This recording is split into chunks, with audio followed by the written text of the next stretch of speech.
अंधेरी रात, बादल छाए हैं, दूर से घोड़ों की टापे और जंगी ढोल की आवाजें सुनाई दे रही हैं। एक गहरी आवाज गूंजती है, यरमूक की वादी में रूम का पहला किला गिर चुका था।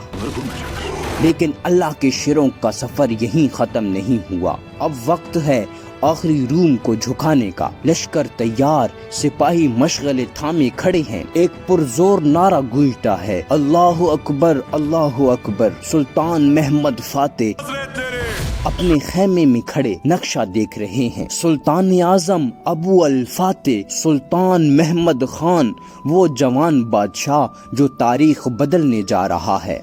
तोप तैयार हो रही हैं, सिपाही जंजीरें खींचने लगते हैं। अब उनकी नजर है दूसरे रूम, आखिरी किला कुजल कोराह। शहर के अंदर गिरजा घरों की दीवारें बंद हो रही हैं। खौफजदा लोग दुआएं मांग रहे हैं। ये सिर्फ जंग नहीं, ये ईमान का इम्तिहान है। ये लड़ाई सिर्फ तलवारों से नहीं, ये लड़ाई हक को बातिल की है। सुल्तान घोड़े पर सवार लश्कर के आगे निकलते हैं। उनकी आंखों में आजम। सुल्तान महमद फातेह ऊंची पुरजोश आवाज में कहते हैं, ऐ फौजी इस्लाम आगे बढ़ो, फतह हमारे कदमों के नीचे है। तोप चलती है, किले की दीवार लरजती है, सिपाही चढ़ाई करते हैं। धुआं, आग और शोर, सिपाही लश्कर के नारे, हम रुकेंगे नहीं, हम झुकेंगे नहीं। किले पर इस्लामी परचम लहराने लगते हैं। सूरज तुलू हो रहा है, रूम का सूरज गुरूब हो रहा है और इस्लाम का परचम उबर रहा है। सुल्तान महमद फातेह, फतूहात का सुल्तान, जल्द आ रहा है